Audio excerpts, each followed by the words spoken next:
راديو إيرنا ناتا دمت إيرتراويان أب رواندا تحت عدمن زغون إيرتراوي سدتنيا بمدفار زتغسى أزاز بوليس ناتا تباهيلو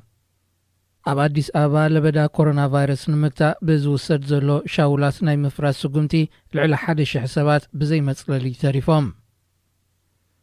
كينيا 18 زيغاتاتا أبوتساي بكورونا فيروس كم زموتو قليسا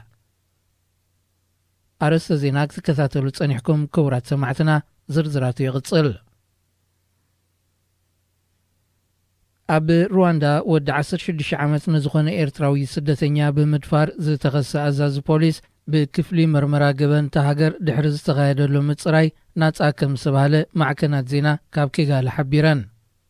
إتي كاب ليبيا تملسو أبقى شوراب زركب جيزاوي مصنحي سدتنياتات زنبر زولو إيرتراوي لبدا كورونا فيروس نمكتا نزتا أوجه ساعتات أتو بمتحس بعصر 3 ميازيا مسكلة سوداناوين سدتنياتات نابتي معسكر بسمل سلوان ببوليس كم ستحزي تملكتو انتو غنت إيرتراوي نتصبحيتو بأزاز بوليس كم ستدفر ملكتو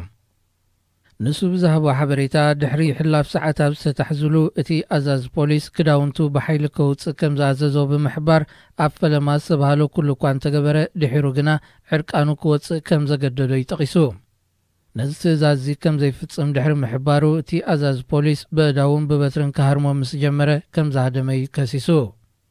أفنيا وكيل كومشن سدتنياتات إليزفيل شالن ذا غارديان أبزهبوت حبريتا اتفتسامي كم زحزنا بمتقاس نتي تدفير زبالة تحت علم سدتنيا زدلي مكتالن مخرن يوهابو كم زلو قليسا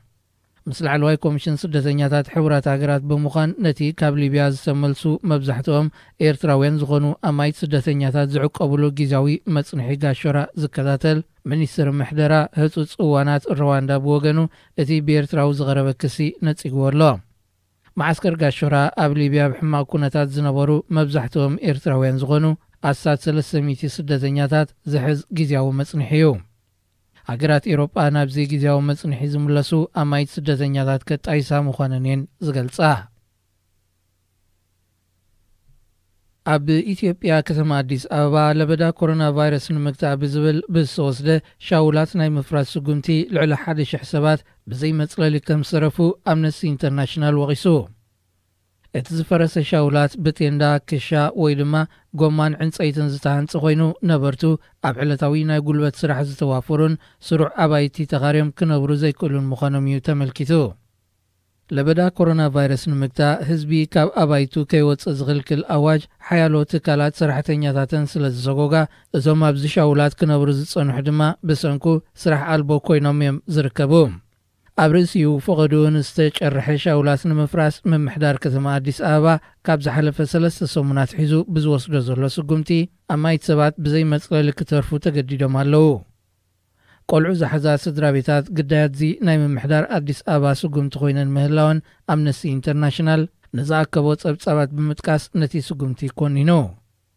لبدا كورونا فيروس نمكتا حزبي أبايتي كتسللن وحس أقلقلوتات ماين كال مسارتاوي كرباتن كركب زقبا كوان تغنى من محدار أديس آبا زوس دوزرلو سقوم تغنى بنصارو مخانون نغيفو منجس كينيا بوحدو 18 أبوتساي زنبرو زيغاتاتو بسنكي كورونا فيروس كم زموتو قليتو حدا كاب لحلوت حلفتي منيسر قدات وطساي تهاجر ماچاريا كامو بمتكاس غازيت أز ستاندارد أبزغربو حبريتا ريسا أبوتساي ناي زموتو كينياويان كم تسو زدليو سدرابيتات وي مغرب بوطسايتاتو منتزي كوينو منجستي كم زي حقزو ما ملكتو أبرس زي أب تشاينان هندن بسنكي كورونا فيروس عقيتهم زركبو أسات حموشميتي كينياوين كابزمت سومناتات حزم بوطسايتاتهم نابعدهم كملسو مخانو مافليتو أب تشاينا لعلي 3 شح كينياويان كوانتلو أب تهاجر بسنكي كورونا فيروس زموت كينياوي كم زي لون اتبع السلطان أنتصيرو مبزحتهم توم بسنكي كورونا فيروس أبوتساي زموتو لعلي 18 كينياوين أب أمريكان بريطانيان زنبوريام لبدا كورونا فيروس ناي مزحل ملكتات يركم زلو أبز قلتصلو زلو اوان زتفلالي هاقرات بسراح تمرتن حكمنان أبوتساي زركبو زيغاتاتن نناو عدن يملسان بزحي قدار دما أمت سراينين زركبا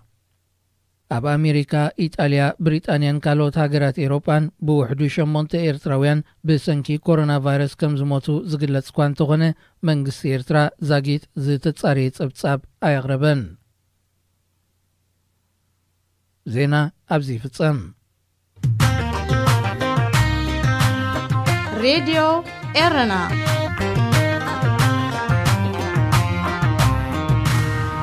كبرات تختتلتي مدبنا قصيلو صغربلكم مدب اتوتر حموس زقرب مدب انتي كيبهالالو ابنا لومي تعستونا دما مريحنت نايتي اب نوروي ابن حسه كل التشحن 19 زتمسرته باسم ايبان زفلت موياو محبريو اتو حقوس قبر ميكائيلن اتوماتيوس راسون يبهالو كل التسمون يقبر محبروم ايبان بزعبان لبدا كورونا فيروس كوسد زغبؤو عتوب سرا حملكيتو مغلص وصينيرو እዚ መግለጺ ሞጽኡ እንታይ ረብሓለዎ ሞያው ማሕበር ኤፓንከ ክሳብ ሎሚ ዝገበሮ ኣስተዋጽኦ እንታይ መስል ዝብል ሕቶታት ክምልሱልናዮም ሰናይ ምክትታል إذاعة الرنا الدولية صوت أريتري مستقل راديو إيرنا ناصا دمص إيرتراويان أنا حاجوس قبر ميكائيل يبهار أب نروي حلف 14 عامت سقام بيت الله مالتيو بعد حضارن عبو سلسة قلعنه العلنا يزلنا رأس لما بمويا درجة نزل حلف 10 عامت كم نايسنا لبونان نايسنا مبرنان تمرت وسيلة هجرما بقو كم نايسنا لبونا كإلا خوينه السرح زله بزعد دمه على 11 عامات كوين له مالتي بو خاف سرح اقدم بلا دمه بتمرس المصنعه بتعودي سريحه مالتي انه خباب 10 عامات بمويا بناي ماسترز معارك تمرت وسيله قوم ويا سرحت له مالتي راغني لي ماتيوس نباها እሺ ሰበይ ማቴዎስ ራሱ በሃል ካብ 2006 አትሒዘ ኣብዝልኹ ማለት እዩ ናይ ትምህርቲ ድሕረ ባይታይ መጀመርያ ኣብ ኣስመራ ሕርሻ ተማሂረ ብመቕጻል ድማ ናብ ደቡብ ኣፍሪካ ከይደ ናይ ካልኣይ ዲግሪ ትምህርቲ ወዲየ ማለት እዩ ኣብ ኖርዌይ መጽየ ድማ ካልእ ትምህርቲ ምህንድስና ተማሂረ ሕጂ ከም መሃንዲስ ኮይነ እሰርሕ ኣለኹ ማለት እዩ ኣብ ኖርዌይ هراي ما دحر زنوي وان نسخاتكم بصوتكم حجي حدش محبر موياوያን ኤርትራውያን ኣብ ኖርዌይ ዝብል ኣቕንኩም ኣለኹም ወይ ካ ኤርትራን ፕሮፌሽናልስ ኢን ኖርዌይ ድብል ማለት እዩ ሕጂ ነዚ ማሕበር እዚ ክተቆምዎ ዝደለኹምሉ ምኽንያት እንታይ እዩ ዕላምኡ ተበክሶታቱ ኣብዚ ሕጂ ዋን ደለው ኩነታት ካብ ክልቲኹም ሓደኹም ወይ ሓጎስ ባዕልካ ጅምር እወ ናብ ድሕረ ባይታ ክንምለስ እቲ ኤሪትሪያን ፕሮፌሽናል ኣሶሲዬሽን ኢን ኖርዌይ ዝብል ማሕበር ሞያውያን ኣብ ኖርዌይ ዝብል ዘቆምናሉ ከም መበገሲ ዝኾነና ኣብ 2019 መጀመርያ ኣብ ሙሉእ ዓለም ናይ ያክል ዝብል ናይ ሃገርና ኣካይዳ ካብ ኣሰካፊ ናብ ዝገደደ እናኾነሉ ኣብ ዝኸደ ንሕና ድማ ከም بقرب عن نفعلت نبرنا بسمرا يونيفرسيتي هنا بكالة تأكيبنا كم حزبنا بزعبنا عدنا السكفتا يأكل زبل مجلسي زراريبنا أو سئنا نيرنا أبو دوك نبلغنا يدلنا مالتيو من الوقت سب بزح نقرات حيزوه كم زبل ودابتات سلا زي نبرا حدا خبت بكراتي نيرو زراريبنا انت خنقبر نخيل اب حاصيرن اب نوح وان زبل بدحرو قصيلنا خموياويان انتاي كنبركت نخيل وي انت خنقبر نخيل تباحلنا كاب مبزحتنا خبت اب وان استراخبنا مالتي اب ورح مغابيت ناي 2019 نيرو تنا ياكل مدخ زوصانالو بدحرو تزراريبنا دما خموياويان ناي حاصيرن ناي نوحن مدبات سريعنا ان حزبنا نبركتلو أتي زمهرنا كوسكي سوزعبينا بزوح دما بزل وعاق مدما زمهرنا حزبي انتاي كنقبر نخل ህዝቢ ኣብ ዘለናይ ዓዲ ይኹን ኣብ ሓፂር እዋናት ማለት እዩ ንኣብ ዓዲ ዘሎ ድማ እንታይ ክንገብር ንኽእል ብዝብል ነቲ ማሕበር ተዘራሪብና ብዙሕ ግዜ ወሲድና ኣብ ሙቃም ደረጃ በፂሕና ኣለና ማለት እዩ ኣብ ናይ መጀመርያ ሕጂ ኣነ ንማቴዎስን ከም ግዝያዊ ሳልሳይና እውን ኣሎ ከም ግዝያውያን ኣካየድ ናይቲ ማሕበር ኢና ዘለና ማለት እዩ ስለዚ በዚ ዕላማ እዚ ኢና ናይ ነዊሕ ዕድመ ዘለዎ ይኮነን ከምቲ ዝተቐስክዎ ግን እዚ ይመስል ብሓፈሻቲ ኣጀማምራና ማለት እዩ ድገበርናያን ወይ ንዘራረብ ደለና ርእስቲ መጀመርያ እውን ክትቆሙ ከለኹም ናትኩም ምስና ይኣክል ምንቅስቃስ ኢኹም መፅኹም ሓደ ማለት በቡልቅኹም ነርኩም ክትኮኑ ትኽእሉ ኢኹም ብሓደ ክጥርነፍ ድገበረኩም ንምባል ሕጂ እውን ኣብ ዝሓለፈ ክልተ ሰሙን ኣብ ደውፃኹሞ መግለፂ እውን ብተመሳሳሊ ኩነታት ምዚ ሕጂ ኣብ መላእ ዓለም ብከቢድ ሻቅሎት ንህዝቢ ዓለም እትይዎ ደሎ ለበዳ ሕማም ኮሮና ቫይረስ ተተሓሓዘ ኢኹም መግለፂ ውፅኢኹም እዚ ማለተይ ማለት ምስ ስምዒት ኣይተሓሓዝን ድ ማቴዎስ ኣነ ዶ ክብገስ ሕራይ መጀመርያ ከም ዕላማ እዚ ማሕበር እዚ ክነቐውም ክንሓስብ ከለና ኩሉ ሰብ ተሳትፎ መስራቲ ጉባኤ ጌርና ኣብኡ ድማ እቲ ክነጥፈሉ ዝግባአና ዓውድታት ኣለሊና ኢና ተበጊስና ሕጂ ካብቲ ዕላማታት ሓደ ህዝቢ ኣብ ጉዳያቱ ባዕሉ ተሳታፊ ክኸውን ንሽግራቱ ክፈትሕ ይህን ምሂን ንክበሃል ነዚ ጉዳያት እዚ ንምጉስጓስን ምትብዑን ንዘሎ ሕፅረታት ኣለሊኻ ድማ ኣብቲ ብዓቕምና ክንሽፍኖ ንኽእል ነገራት ምብርካት ዝብል ካብቲ ዓበይቲ ዕላማታት ናይ ዝማሕበርና እዩ ሕጂ ንሕና ከም ኤርትራውያን መጠን ንህዝብና ብቐጥታ ይኹን ብተዘዋዋሪ ዝፀልዎም ጉዳያት ንዓና ብቐረባ ስማዓና ስለ ዝኾነ እዚ ለበዳ እዚ ድማ ልክዕ ከም ኩሉ ኤርትራዊ ብዛዕባ ኣብ ሃገርና ዘሎ ኩነታት ኣብ ከቢድ ሻቅሎት ከም ዝወደቕና ርድኢ ማለት እዩ ስለዚ እዚ ነገር እዚ ንምብጋስ እውን ኩሉ ኣብ መላእ ዓለም ዘሎ ጎስጓሳትን ምጥርናፋትን ድማ ውፅኢት መታን ክርከቦ ፃውዒት ንምስዳድ ዝዓለመ ነይሩ ብሓፈሻቲ ወግዓዊ መግለፂ ንሕና ድማ ከም ውልቅን ከም ማሕበርን ድማ ዓቕምና ብዝፈቅዶ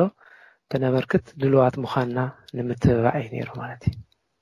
ግርም እሞ እንታይ ያው ቁሩብ ድሕሪ ኢለ ሓተኩም ኮይኑ ግን እንተ መስራቲ ጉባኤ ኣካይድኩም ኮይንኩም እዚ ማሕበርኩም ኣብዚ ግዜ እዚ ክንምንታይ ዝኸውን ኣባላት ጠርኒፉሎ ብተወሳኺ እውን ብደረጃ ሃገረ ኖርዌይ ብሕጊ ተመዝጊቡ ድዩ ከም ማሕበር ራይ ኣብ ምናልባት ተሓራይት ክንምለሳ ንኸውን ምስ ዕላማታት ዝበልካያ ንዓ ኣስፊሕና ክንገልፃ ንኽእል ዕድል ተልዩና ግን ሕጂ ከም ኣባላት ከባቢ 40 ኣለና ማለት እዩ ኣብዚ ከባቢ ዘሎ ብፍላይ ቀረባ እንረኽቦ ማለት እዩ ስጋዕቲ መካየዲ ሕግን ካልእን እንዋድድ ኣብ ዝሓለፈ ንሓሰ ኢና ጌርና ነርና እቲ መስራት ኣኼባ ማለት እዩ ስለዚ ንኩሉ በቲ ዘሎ መጎሳጎሲ ማሕበራዊ ሚድያ ይኹን ብካልእ ኣብ ከባቢና ዘሎ ሰብ እንዳበልና ገና ምምስራት ስለ ዘሎ ከባቢ 40 ኣብ ዝተፈላለየ ዓውዲ ዝነጥፉ ሰባት ኢና ተጠርኒፍና ዘለና ማለት እዩ ኣብ መንግስቲ ኖርዌይ ድማ ብሕጋዊ ከም ሙያዊ ማሕበር ተመዝጊቢ እዩ ማለት እዩ ስለዚ ከምቲ ዝገለጽናዮ ቋምቲ ኣካየዲ ነቲ ስራሕ ዘካይዱ ንክንደይ እዋን እዮም ክፀንሑ ኩሉ እዚ ነገራት እዚ ተፃፊፉ ኣብ ምርጫ ኢና ክንከይድ ሓሲብና ነርና ኣብዚ ወርሒ ናይ ሚያዝያ ጉንበት ማለት እዩ እዚ ነገር ስለ ዘጋጠመ ግን እቲ ክንገብሮ ንኽእል እንዳገበርና ንኸይድ ኣሎና ማለት እዩ ስለዚ እዚ መስልቲ ሓፈሻዊ ዘለናዮ ኩነታት ሕጂ ማለት እዩ እቲ ሕጂ ኣብ ኖርዌይ ዘሎ ስደተኛ ካብቲ ጫፍ ዝረሓቐ ኣብ ሰሜን ኤውሮጳ ዝርከብ ህዝቢ እዩ ኣብዚ ድማ ካብ ኩነታት ኣየር ጀሚሩ ቋንቋ ባህልን ዝበሉ ዓበይቲ ነገራት ጽልዋ ይገብሩሎም ስለዚ ድማ ኣብቲ ናብራ ኣትዩ ክነብር እዚ ታዳእ መሰለ ነገራት ዝረኣየሉ ኩነታት እሞ እዝናትኩም ማሕበር እንታይ ዕላምኡ እንታይ ከበርክት ኣብዚ ኣብቲ ናይብቲ ማሕበር ዕላማ እንተኸድና ሕጂ እውን ምዚ ናይ ኮቪድ ዝመፀ ጥራሕ ዘይኮነ ብሓፈሻ ዓቕምታትናስ ኣዋዲድናስ ነቲ ብቐረባ ኣብ ከባቢና ዘሎ ህዝብና ብኸመይ ንጠቅም ናይ ነዊሕ ትልሚ ድማ ናይ ዓድና ኩነታት ወይ ድማ ብዝኾነ ማዓስከራት ዘለዎ ይኹኑ ኣብ ዓዲ እውን ፅባሕ ንጎ ናይ ሓፂርን ናይ ነዊሕን ትልምታት ወይ ዕላማታት ኣሎና ከም ናይ ሓፂር ዕላማ ግን ምዚ ኮቪድ ዝተተሓዘን ኣብነት ጭቡጥ ዝኾነ ኣብነት እንታይ ከነብል ንኽእል እዚ ህዝቢ ዋላ ሓበሬታታት ይወሃብ ኣሎ ቋንቋ ናይ ኖርዌጅን ዝኸውን ማለት እዩ ስለዚ ኩሉ ይኮነን ንዕኡ ዘብሎ ጽምዋ ኣብ ልዕሊ ጽምዋ ሕጁን ተወሳኺ ናይ ምግላልን ካልእ ባህርን ስለ ዘሎ ከም ዝቀዲምካ ዝጠቀስካዮ ኣነን ክልተ ካልእ ኣሕዋትን ከና ብዛዕባ ምስ ቆልዑት ከመይ ጌሮም ክሕዝዎም ይኽእሉ እቲ ዘሎ ኩነታት ክስገር ምዃኑ ክንሰግሮ እንድሕር ኮይና ድማ እንታይ ክንገብር ኣለና ምስ ውልድና ዝብል ሓፂር ብቪድዮ ጌርና ናይ 40 ደቂቃ ኸውን እውን ዘርጊሕና ነርና ማለት እዩ ብትግርኛ ማለት እዩ ግብረ መልሱን ጽቡቕ ረኺብናሉ ማለት እዩ ስለዚ ሓደ ካብቲ ዕላማታት ኣብቲ ናትና ናይ ኤፓን ወይ ድማ ናይ ሙያዋን ማሕበር ክንብል ከሎናስ ኩሉ ሰብ ብሓንሳብ ኮይና ተዋሂድና ዓቕምና ነቲ ህዝቢ ከመይ ንሕግዞ እንዲ ስለዚ ብሓበሬታ ይኹን ብፍልጠት ይኹን ብኽእለት ይኹን ዘሎና ኩሉና ማለት እዩ በቲ ዘሎና ዓውዲ ከነበርክት ስለ ዝኾነ ናቱ መቐፀልታ ድማ ከም ዝበልኩኻ ከምኡ ጌርና ዘርጊሕና ማለት እዩ ሕጂ እውን ካብቲ ዝሕሰብ ዘሎ ንሰርሓሉ ዘለና ማለት እዩ ብዙሓት ካብቲ ማሕበር ኣባላት ኮይና ማለት እዩ ንኣብነት ምስ ናይ ስራሕ ምስኣን ዝመፅእ ካልእ ጭንቀት ክኸውን ይኽእል ወይ ድማ ኣብ ገዛ ምዃን ነዊሕ እዋን እቲ ዘሎ ኩነታት ከመይ ጌርካ ውሉድካ ኣብ ቤት ትምህርትን ኣብ መዋዕለ ህፃናትን ከመይ ጌርካ ተኣሊ እቲ ዝመፅእ ዘሎ ሓበሬታ ከመይ ጌርካ ካብቲ ናይ ስራሕ ጠጠውንቲ ጌርካ ንኣብነት ዘለካ መሰላት ትረክብ ነዚ ኩሉ ዝኸይድ ድማ ብቴሌፎንን ብካልእ መንገዲ ዝሕገዘሉ ምክንያቱ ነቲ ቋንቋ ናይ ምርዳእ ዓቕሚ ስለ ዘሎ ኩሉ ዝተፈላለየ ኣብ ዝተፈላለየ ዓቕሚ ነዊሕ ዝገበረ ሓፂር ዝገበረ ክርዳእ ዝኽእል ነቲ ቋንቋ ብግቡእ ክመልኮ ዝኽእል ኣብ ዝተፈላለዩ ደረጃታት ስለ ዘሎ ብማሕበር ደረጃ እውን ከምዚ ዓይነት ነዚ ዘሎ ህዝቢ እውን እንታይ ክንገብር ንኽእል ዝብል ድሮ ኣብ ምውጣንን ኣብ ምዝርራብን ኣለና ማለት እዩ ሓጎስ ማቴዎስ እንታይ እዩ ካብቲ ዳሓለፈ እዋን ለውፃኽሞ መግለፂ እቲ ኣብ ኤርትራ ዝካየድ ዘሎ ንምክልኻል ለበዳ ኮሮና ንዕኡ እንዳ ማለት እንዳ መጎስኩም እንዳ መስገምኩም ብተወሳኺ ካልእ ነገር ክካየድ እውን ነቲ መንግስቲ ፃውዒት ኣቕሪብኩም ነርኩም ንኣብነት ሓገዝ ክቕበል ከም ዘለዎ እውን ወይ ከዓ ደይቅበለሉ ተኮይኑ ከዓስ ዘይ ምክንያታዊ ተኮይኑ እውን ክገልጽ ንህዝቢ ከም ዘለዎ ዘብርህ ከምኡ ድበለ መግለፅታት ነይርዎ እዩ ሕጂ ክሳብ ሕጂ ዘለኩም ግንዛቤ እንታይ እዩ ኣብ ከመይ ኩነታት ኣሎ ናይ ውሽጢ ኤርትራ ኢልኩም ተሓስቡ እቲ ኩነታት ብዙሕ እዋን ብመገዲ ማዕከና ዜና ድፍኖ ዘሎ ካብ ብወገን ሃና እውን ጀሚሩ ማለት እዩ ኣብ ኤርትራ ማይ ከም ዘየለ ኣብ ኤርትራ ወጥሪ ከም ዘሎ ሰራዊት ተዘርጊሑ ነቲ ህዝቢ ይሕልዎ ከም ዘሎ ኣብ ኤርትራ ስእነት ተፈላለየ ሃለኽቲ ነገራት ከም ዘሎ እዩ ትግለጽ እሞ እዚ ኩሉ እንተኮይኑ እቲ ህዝቢ ማይ ካብ ደሃሎ ኤሌክትሪክ ካብ ደሃሎ ከምኡን መሰረታዊ ሃለኽቲ ነገራት ካብ ዘይህልዎ ከመይ ገይሩ ካብ ዝመጽእ ዘሎ ኩነታት ሕማም ለበዳ ዝኽከላኸል ይኽእል ኢልኩም ተሓስቡ ወይ እንታይ ክግበር ይግብኦ ብሓፈሹ ናብቲ ኸድኩ ሓይሽ ብሓፈሻ እቲ ናይ ሃገርና ኩነታት ልዕሊ ኩሉ ክፋል ናይ ዓለም ኣዝዩ ኣሻቓልን ኣሰካፍን ኩነታት እዩ ዘሎ ምክንያቱ ህዝብና ብብዙሕ ተበዲሉ ምናልባት ኣብቲ መግለፂ ቃል በቃል እንታይ ትብል ተጠቂምና ነርና ንሕማም መንዳዓት ሓናት ተወሰኸ እዩ ዘብል ኩነታት ምክንያቱ ህዝብና ንዓሰርተታት ዓመታት ብዘይ ምሕደራ ብዘይ ፍሉጥ ኩነታት ብዘይ እዚዩ ኢልካ ክትገልጸሉ ዘይትኽእል ኣሰራርሓን ትካላዊ ሰራርሓ ዘየለ ባይቶ ዘይብሉ ጓሳ ዘይብሉ ህዝቢ ተባሂሉ ክግለጽ ክእል እዩ ሕጂ ኣብ ከምዚ ኩነታት ድማ እዚ ለበዳዚ መጥዩ ክትሰምዕ ከለኻ ብቀዳምነት ዝረኣየካ ህዝብና እዩ ስለዚ በዚ ነገራት እዚ ተደሪኽና ኢና ድማ ነዚ ወግዓዊ መግለጺ ከነውጽ ዝሓሰብና ሕጂ ብሓፈሽኡ ብወገን መንግስቲ ነዚ ነገር እዚ ብኸመይም ሒዞሞ ዘለው እንታይ እዩ ዝግበር ዘሎ ኣባይታ ናይ ብሓቂ ቅኑዕ መገድዲ ሒዙ ዝኸይድ ዘሎ ክትብል ኩልኻ ኣዝዩ ዝተረሓሓቐ ነገር እዩ ንዕኡ ዘእንፍት ነገር ኣይሰማዕናን ግን ሓደ ዝወፅእ መግለጺታት ኣሎ ብሚኒስትሪ ጥዕና ተባሂሉ ዝዝርጋሕ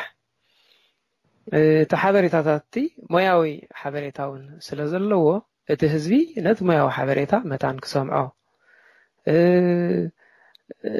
ምፍንታት ክህሉ ከም ዘለዎ ነዚ ሓበሬታታት እዚ ብግቡእ ኣብ ግብሪ ከውዕሎ መታን ዝጠቐስናዮ ዳ እምበሪ ብወገን መንግስቲ ኤርትራ ነዚ ነገር እዚ ኣታሓሕዝኡ እዚ ነገር ዝፅቡቕ ኣሎ እዚ ነገር ዝሕማቕ ኣሎ ዝበሃል ነገር የብሉን ወላሓንቲ بوغنا هنردو هلنا مالتي إذاعة الرنا الدولية صوت أريتري مستقل راديو الرنا ناصا دمص إرتراويان نابنت دو هابدلو مجلس اب تلفزيون إرترا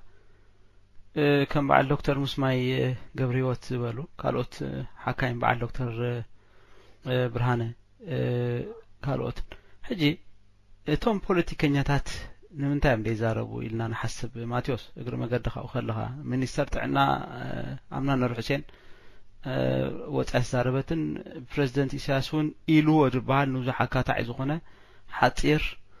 ካልእ ነገራትን ዘርኢ እሞ ከመይ ትገልጾ ነዚ ኣነ እንታዩ ልዕል ኢሉ ኣብ ዝኸጠቕሶ ዝጸናሕኹ ኣብቲ ወግዓዊ መግለጺ እዚ ዘበን እዚ ኣዝዩ ፈታኒ እዩ ፈታኒ ዝገብሮ ድማ እተን ቅርዑ ምሕደራ ኣለውን ዝበሃላ መንግስታት ናይ ዓለም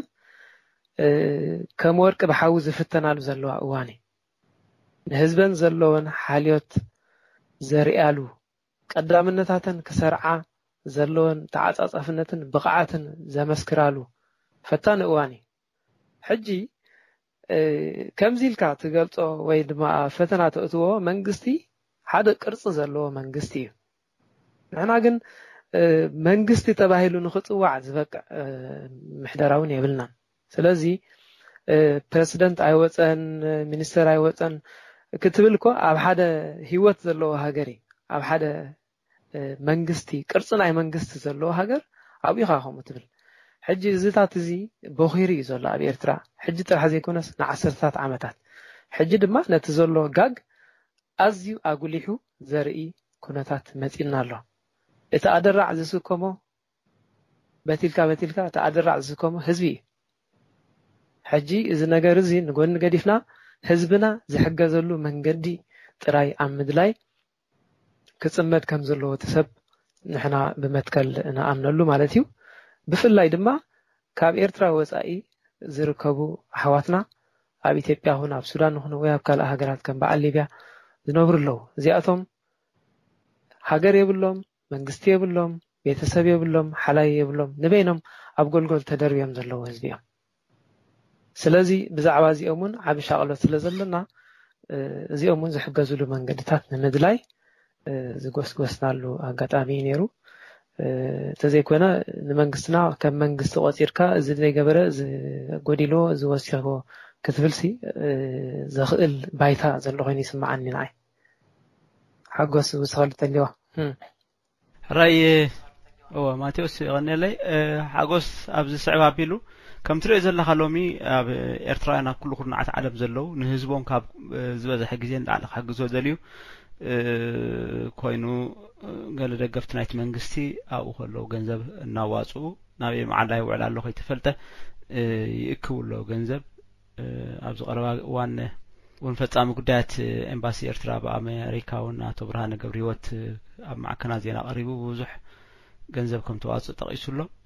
በንጻሩ ቶም ኣብ ሰሜን ኣሜሪካ ዘሎ ገለ ክፋሎም ከኣ ንበይኖም ከኣኒ የዋጽሎ ገንዘብ ነቶም ኣብ ስደት ዝርከቡ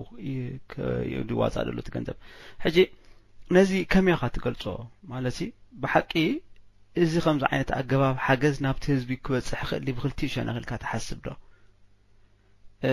ብወገንኩም ድግበር ደሎ ከምኡ ማለት ግብራው ዝኾነ ሓገዛት ኣሎ ዶ ትካላዊ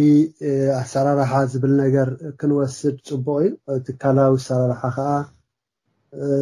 ክን ሓደ ካብ ንሰርሓሉ ዘለና ማለት ብትካልን ብሕግን ብስርዓትን ዝኸይድ መንግስቲ ክትከል ነቲ ህዝቢ ዘርብሕ ምዃን ድማ ተሓታትነት ዘለዎ ግሉጽነት ዘለዎ ክኸውን ኣለዎ እዚ ነገር እዚ ብዓድና ስለዘየለ ነዚ ኢና ንብሪ ዘለና ማለት እዩ ሕጂ ኣብ ክልተ ከፊልካ ዘለኻ እቶም ናይ ብርሃነ ገብረ ህይወት ናይ መንግስቲ ኣብ ኤርትራ ዘሎ ወካሊ እቲ ገንዘብ ተኣኪቡ ናበይ ይኸይድ ኣይፍለጥን ማለት እዩ ገንዘብን ጸጋታትን ውሒዱ ኣይንብልን ኢና ንህዝብኻ ምግዳስ ዝበሃል ነገር ከም ዘየሎ ርኢና ማለት እዩ ንህዝብኻ ቀንዲ ትግደሰሉ እንድሕር ኮንካስ ውሕስነት ክትቦ ከተረጋግኦ እቲ ኩነታት መዓልቲ ብዝምዕብል ዓለም ድሪኦ ሰዓት 4 እንዳወጹ ብዛዓዲ ካብቶም ሚኒስተራት ዘሎ ሓደ 2 ወይ 3 ወይ ድማ በዓላት ቀዳማይ ሚኒስተር እንዳወጸት ነቲ ህዝቢ እኹል ሓበሬታ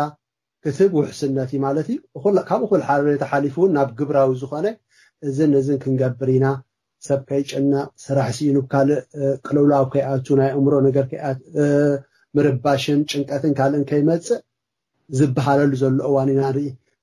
ምዝ ምዕቡል ዓለም ከነወዳድሮ ጥራሕ ዘይኮነስ ብዓቕሙ እውን ኣብ ዓድና ዝኸውን ነገራት ምስ እሱራት ኣብነታት ከመይ ኩነታት ኣለዉ ብዘይብኡ ኣብ ሕማቅ ኩነታት ዝነበሩ እዮም ነዚኦምስ ክፍትሑ ዝግብኦም ሓደ ኣብ ሕጊ ይቀረቡን ሕግን ስርዓትን ኣካይዳን ስለዘይጸንሓና ወላቶም ገበን ኣለዎም ዝበሃል እንተልዮም እውን ኣብዚ ኩነታት እዚ ብከመይ ክትሓዙ ከም ዜጋታት ማለት እዩ ከም ሰብ ዘለዎም ክብሪ ከም ዘለዎም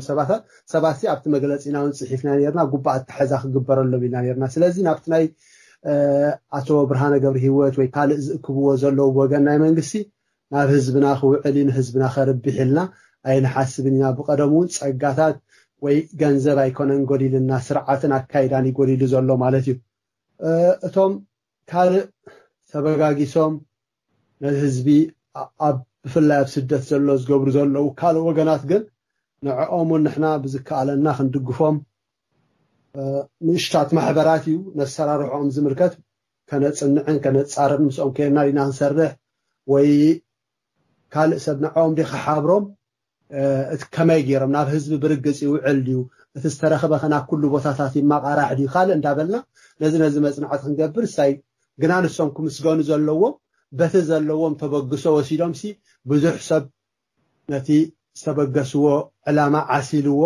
ገንዘብ ክንድዚ ተኣኪቡ ክንድዚ በፂሕሎ ድሮ ኣብ ከም ዝረኣኽዎ ኣብ ሱዳን ኣብ ኢትዮጵያ በፂሕሎ ክብል ከሎ ካብዚ ንላዕሊ ደስ ዘብለካ ነገር የለን ምክንያቱ ህዝብናስ ኩሉ ሻዕ ጣርናፍን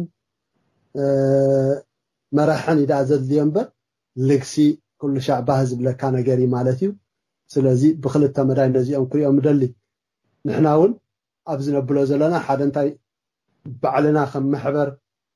ዘለና ውሕዳት ኢና ግን ምስትኻል ኣብዚ ነርወይ ዘሎ ከመይ ጌርና ተሓባቢርና ከምቲ ኣብ ኩሉ ዓለም ዘሎ ህዝብና ገንዘብ ኣዋፂና ንጽጉማት ነቶም ዘድልዮም ዘሎ ንሕግዝ ዝብል ነገር ኣሎ ካልእ ድማ ናብ ካልእ ማሕበራት ድማ ጠቂስናዮ ነርና ነቲ መንግስቲ ኩንፃጥ ክፈጥሩ ዝኽእሉ ዝበልናዮም ማሕበራት ናይ ውድብ ሕብራት ሃገራት ዘለዉ ማሕበራት ደብዳቤ ከም ምጽሓፍ ካልእ እውን ኣብዚ ነርወይ ዘለዉ ትካላት ድማ ክሕግዙ ዝኽእሉ እንተ ብውሽጢ ዘሎ ህዝብና እንተ ብደገ ዘሎ ህዝብና ድማ ከምዚ ዓይነት ዝበለ ርክባት ድማ ኣብ ገና መወዳእታ ስለዘይበፅሐ ግን ከምኡ ዓይነት ርክባት ድማ ንገብር ኣለና ማለት እዩ ከምኡ ኢልና ንኻልእ እንዳተባባዕና ከለናስ ንባዕልና እውን እንገብሮ ነገር እዩ ማለት እዩ ስለዚ ንኻልእ ነቲ ህዝብናስ ብዝተኻእለ መንገዲ ከመይ ገይረ ሓገዝ ይበፅሖ እንተ ውሽጢ እንተ ብዓዲ ዘሎ ህዝብና ዘድሕኖን ዝኣልዮን ከምቲ ማቴዎስ ዝፀንሖ ዝጓስዮን ዝሰኣነ ህዝቢ ስለ ዝኾነ ንሕና ኣብ ድሓን ዝኾነ ዓዲ ኣብ ጸጋ ዘለዎ ዓዲ ተዛሪብና እውን ናይ ምድማዕ ተኽእሎ ዘለና بتزامادون نجزار سنا خوينا سكابتن زلانا كنماقل نخللو عاقمي ويدما بوتا سلا زلنا سنتاك نقبر نخل دما بعلنا نقبرن كالك قبرون بزبل نجر بزن القصاقسن نعيلن زلنا قداي مالتي حقوس لسعر حتنا بخايو انتايو أقديمه بزعبا ناتكا مويا حتى نيرا نسوخ انتايو بزعباتي أب سدت زلو بحفش شايله نيره حجي ግን بفلاي እቶም ኣብ ኢትዮጵያ ዘሎ መንግስቲ ኢትዮጵያ ንማዓስከር ህንጻት የተጋገ ከዓጾ ይሐስብ እዩ بتوسخون حدث ስደተኛታት ንኸይቅበል ጻዕርታት ይገብራሎ ስለዚ ብዙሓት ኣወጥር ጭንቀት እዮም ዘሎ ከምኡን ኣብ ሊብያ ኣብ ዘይውሕስ ቦታ ዝርከቡሎ ገና ሕጂ ናይ ሩዋንዳውን ከምኡ ኣካታዕና ሆነ ይመጻሎ ኣብ ሱዳንን ካብ ነዊሕ እዋን ጀሚሮም ኣብ ስደት ዝርከቡ ኣብ የመን በቃ ኣዚ ኣሸጋሪ ኩነታት ዝርከቡሎ ሕጂ ከመይ ገይሮም እዮም ስለንቦና ናቶም ከዕቅቦ ድኽእሉ ኢልካ ትሓስብ أو ኣብ ተዘለዎ ኩነታት ኩሉ እንሰምዖ ዘለና ወይ ድማ ብገዲኡ ንሕለፍ ኣይንሕለፍ ክርዳእና ዝኽእል ድሩት እንዲሁ ምክንያቱ ክትምከሮን ክትሰምዖን ወነን በይኒ ስለዚ ተዘለዎ ኩነታት ኣዚ ፈታኒ ምስ ህይወት ዝፈታተን ከቢድ ኩነት ይሓልፉ ከም ዘለው ማንም ኣብ ዘለና ንስሕቶ ይኮነን ሓደ ነገር ድልየታት ናይ ሰብ ክንሪኦ ከለናስ መጀመርያ ዝስራዕ ናይ ድሕነት እዩ ማለት እዩ ናይ ድሕነት መሰረታዊ ናይ መግቢ ናይ ማይ እዚ መስል ነገራት ኣሎ ማለት ሕጂ ኣብ ካልእ ዓዲ ኸይዶም ድሓን ዝኾነ ዕቁባ ኣብ ዘለዎ ክሰርሑ ከምቲ ኩልና ዘለናዮ ክሰርሑ ከዓብዩ ክመሃሩ እዚ ድሌታት እዚ እቲ ካልኣይ ነገር እዩ ዝኸውን ማለት እዩ እቲ ቀዳማይ ነገር ንዖም ዘብሎም ዘሎ ሕጂ ግን ናይ ድሕነት ኩነታት ይኮይኑ ዘሎ ማለት ስለዚ ንሕና ከም ኤርትራውያን ከም ኣሕዋቶም ተገሊጹ ጸኒሑ እንታይ ክሕገዙ ይኽእሉ ንግዚኡ ናይ መግቢ ይኹን ናይ ካል ነገራት ይወሃብ ኣሎ ሕጂ ሓደ ተስፋ ዝህብ ነገር እዩ ማለት እዩ ንእሽተይ ነገር ካልእ ድማ ኣብ ልዕልተን መንግስታት ኣብቲ ከባቢ ዘሎ ብፍላይ መንግስቲ ኢትዮጵያ እውን ከምኡ ናይ ጠርዓን ናይ ኣቤቱታ ጉዳይ ክንገብሩን ከምኡ ዓይነት ከም ሓደ መደብ ኣሎ ማለት እዩ ከም ተቀዲም መዝገለጽ ወሰተ ዝሓልፍዎ ዘለውስ ብኸፊል ኢና ንሪኦ ዘለና ብኣዝዩ ኣብ ወጥሪኦም ዘለው እንታይና ክንከውን መፅለሊ ዘይብሎምን ብዙሓት ኣለው ስለዚ ምስኡ ቅፅል ኣቢለ ከተባብዕ ሕጂውን ዝዕድል ዝለዝተኻብን ንዓኻ እንዳመስከንኩ ወይ ንዓኻቱ ነይረን እንዳመስከንኩ ኩሉ ዝሰምዕ ሰብ ተሊስ ነዚ ሰምዖ ተሊስ ኩልና በብዓቕምና ወላ ብንዋት ይኹን ብተስፋ ይኹን ብቴሌፎን ብምፅንናዕ ይኹን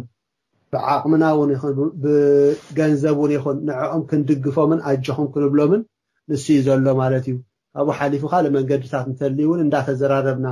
ሓደ ካብቲ ናይ ብሓንሳብ ተጠርኒፍካ ብሕብረት ምዕያይሲ ሓሳባት ተመጩ ይህን ምሂን ትባሃል እንታይ ንግበር ትባሃል ማለት ስለዚ ኩሉና በብ ዘለናዮ ኸይድና በብዓቕምና ኣብ ዝኾነ ክፋል ናይ ዓለም ንሃልሲ ነዞም ኣብ ወጥሪ ዘሎ ኣሕዋትና ከነበርክተሉ ንኽእል ከመረጋግኦም ክንድግፎም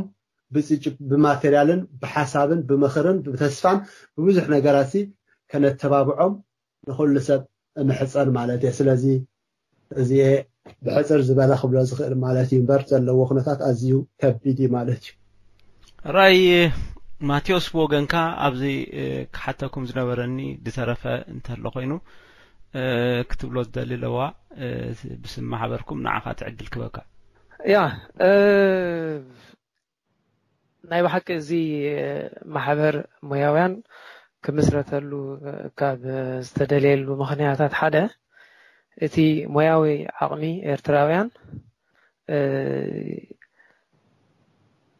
ዘነይት ኣበርክቶ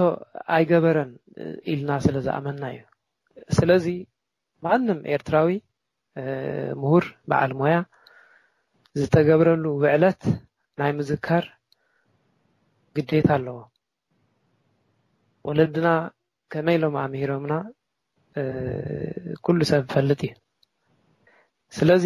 ነቲ ህዝብቲ ኣብ ሽግር ዘሎ ንሕና ኣብ ረሃዋ መፂና ኣብ ረሃዋ እንዳነበርና ከለና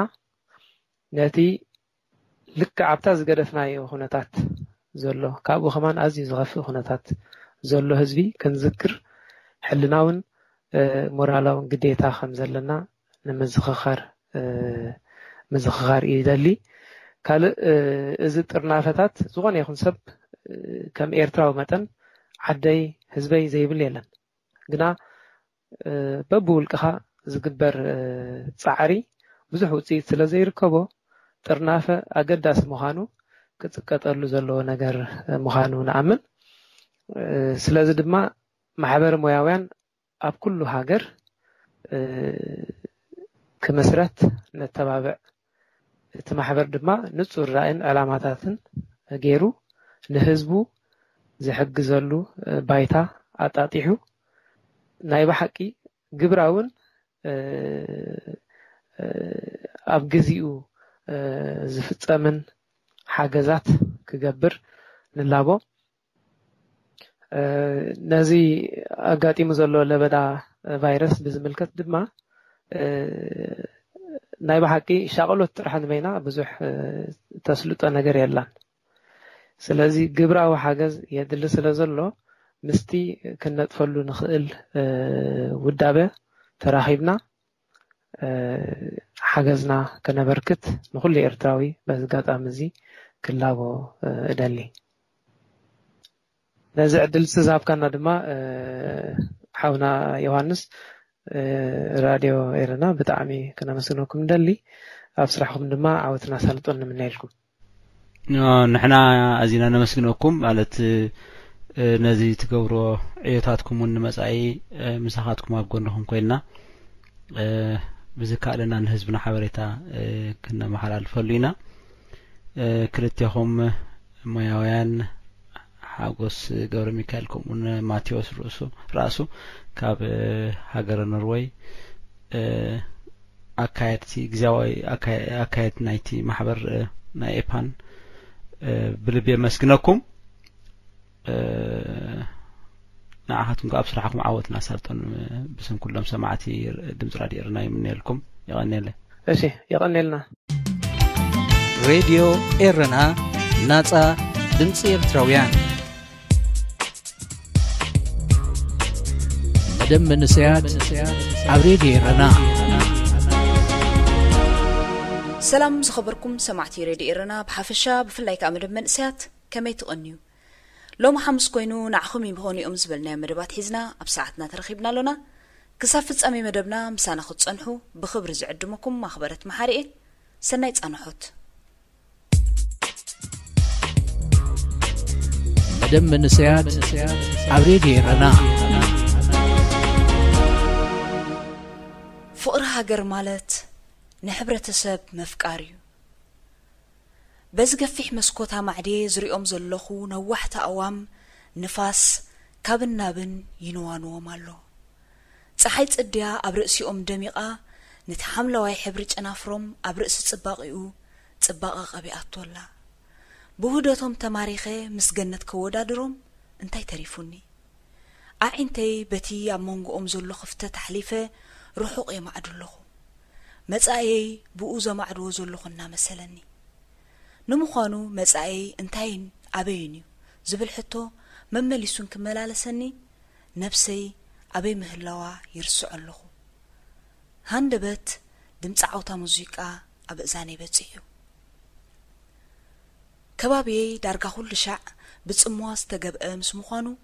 ሓድሽ ክስተታ ሰንቢዱንን ግር ኣቢሉንን ኣብ ማእከል ምድሪ ቤት ቆይመ እቲ ብርቱዕ ድምፂ ዝመጸሉ ዘሎ ኣንፈት ከጣልል በቶም ዓበይት መሳኹቲ ክሳደይ እናዘርኩ ይእልሹ ኣለኹ ካበይናይ ማእዝን ይመጽእ ኣሎ ግና ብቐሊሉ ክረኽቦ ኣይከኣልኩን ኣብቲ ዓብዪ ሶፋ ተመሊሰ ድሕሪ ምርጣጠይ መሊሰ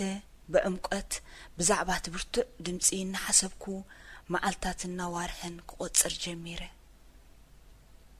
صنيحة جن اتهندبت زمزة برتع دمسي نايزوح الموسيقى እተን ናይ መጀመርያ ኣብቲ ዜማ ተሰኺዕን ዝነበረ ሕላይ ክጥቀሳ ምስ ጀመራ ሃገራዊ መዝሙር ምዃኑ ተሰዊጡኒ እቲ ዓቐን ናይቲ ሙዚቃ መሊሱ ወሲኹ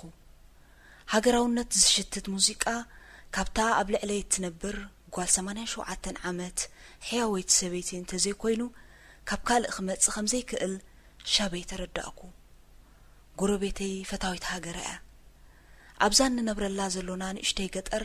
ተወሊዳ ተኣርግ ዘላ ዕድለኛ ሰበይቲ እውን እያ ብዛዕባ እዛ ንእሽቶ ገጠርን ነበርታን ዝስምዓ ሓላፍነትን ክሓስብ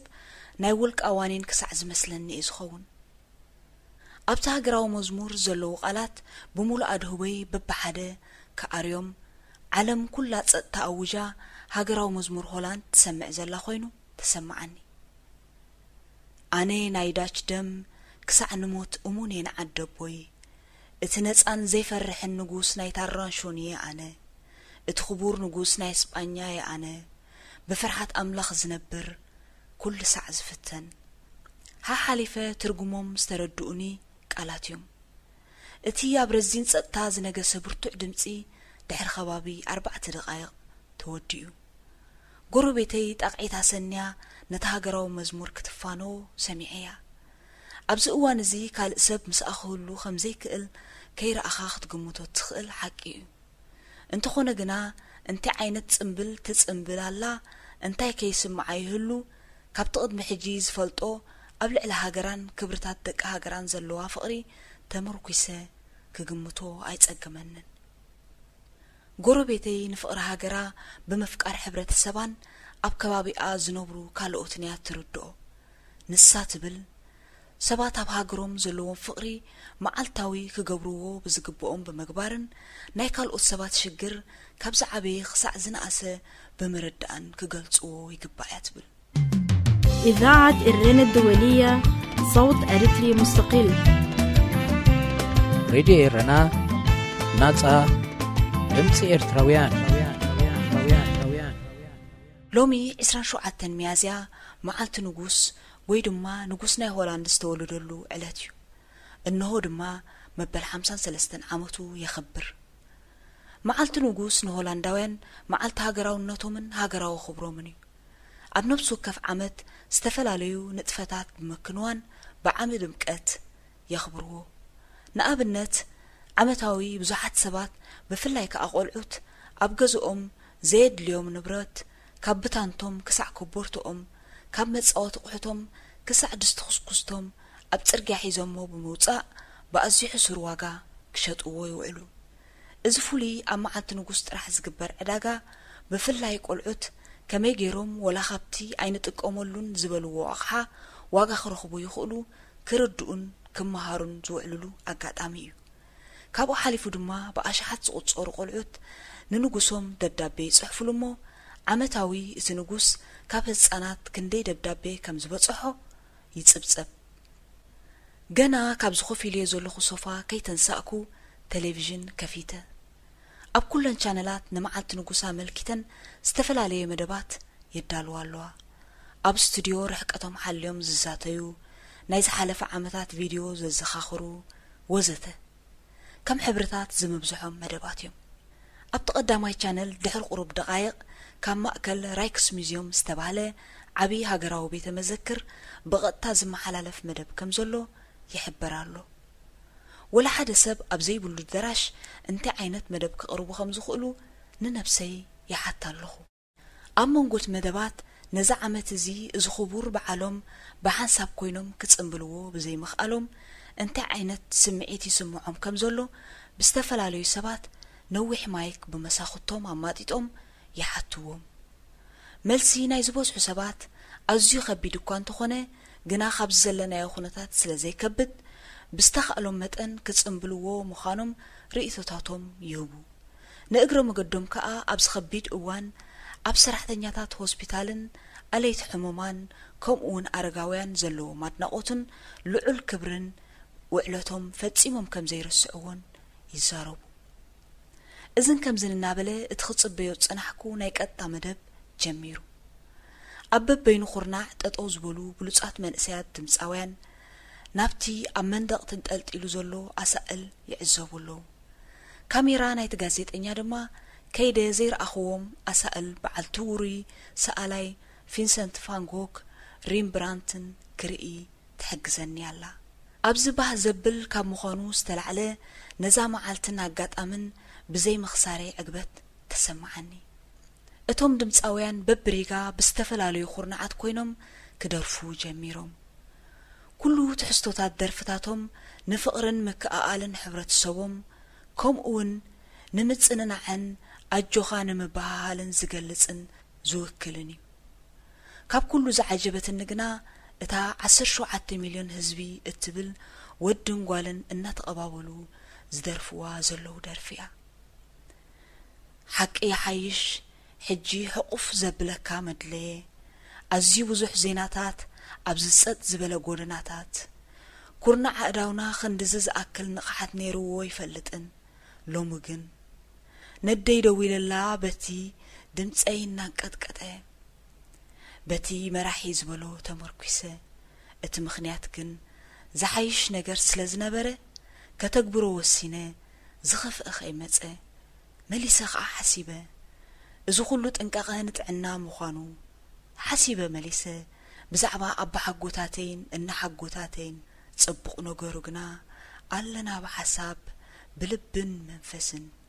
17 ሚልዮን ህዝቢ ኣብዛ ንእሽተይ ምድሪ ሕጊ ኸይፀሓፉ ብኽብሪ ዝነብሩ ኣሽሓት ተምሃሮ ኣብዚ ወቕቲ ጽድያ ብዘይገለ ነገር ዓዲ ውዒል ኮይኖም ኣብ ገዛ በቲ ሓደ ወገን ከዓ ይለፍዑ ኣለዉ ለይትን ቀትርን ብርሃን ኣብ ጸላም ነብሶም ኣሕሊፎም ዝሃቡ ንህዝቦም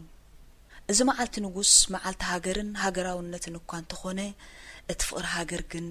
ኣብ ሕማቕን ጽቡቕን እዋናት ብማዕረ ብዛዕባ ኣብቲ ሕብረተሰብ ዘሎ ፍቕርን ሓልዮትን እዩ ዝግለጽ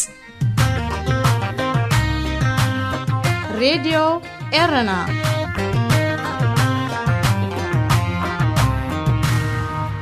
ክቡራት ተኸታተልቲ መደብ መንእስያት ናይ ሎሚ ኣርእስትና እምበኣር ብዛዕባ ሓደ ንቐልብን ግዜን ሚልዮናት ቆልዑትን መንእስያትን ገዚኡ ዝርከብ ዘሎ ኣፕሊኬሽን ቲክቶክ ክኸውን እዩ ኣብ መደብና ቲክቶክ ከመይ ዝበለ ኣፕ እዩ ናይ መን እዩ ንምንታይ እዩ ክሳዕ ክንድኡ ኣብ መንእስያት ህቡብ ኮይኑን ካብ ካልእ ኣፕ ብኸመይ እዩ ዝፍለን ዝብል ኣርእስታት ክንደስስ ኢና ብሕፅር ዝበለ ቲክቶክ ሓፀርቲ ቪድዮ ሸር እትገብረሉ ኣፕሊኬሽን እዩ ወናኒት ቲክቶክ ባይት ዳንስ ትበሃል ቻይናዊት ትካል ኮይና እዛ ትካል ብጃንግ ይሚንግ ዝበሃል ቻይናዊ ኣብ 2012 ኣብ ቤጂንግ እያ ተመስሪታ ኣብቲ መጀመርያ እዛ ትካል ክትመስረትን ከላ ደርፊ ብምንቅስቃስ ከናፍርካ ብምስናይ ልክዕ ከምናትካ ኣምሲልካ ንምድጋም ክእለትካ ዘርእዩ ቪድዮታት ሰሪሕካ ንምዝርጋሕን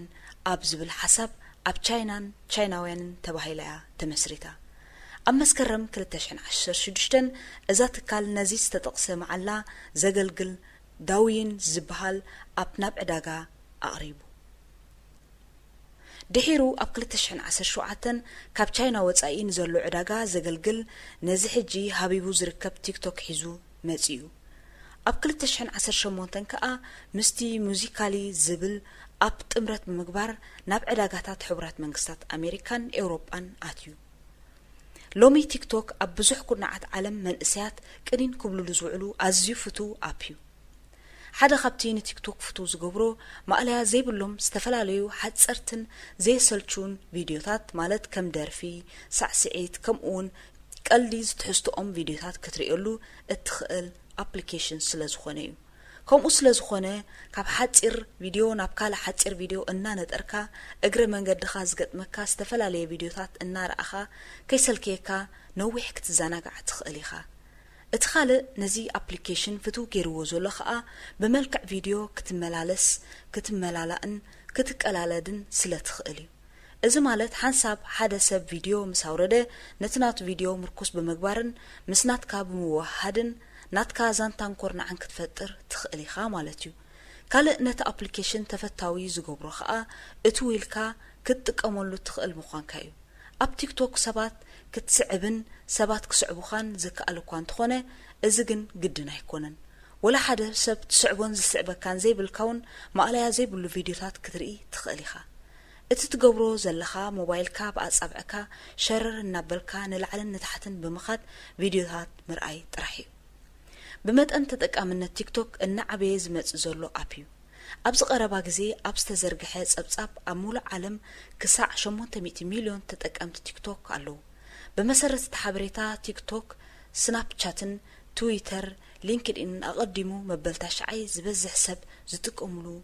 أب كوينو تسرعلو مصنعت 5 حبرو 41 مئتاوي تتقامتي تيك توك أب كل عدمي 16 كساع 24 زركو بمنسياتيوم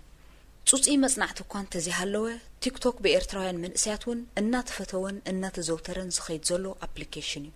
ኣብዚ ቀረባ ግዜ ኣብ ቲክ ቶክ ዝተፈተው በኤርትራውያን መንእስያት ተሰርሐ ሓጸርቲ ቪድዮታት ኣብ ፌስቡክ ተጠቂዖም ብምርኣይ እናተለምደ ይኸይዳሉ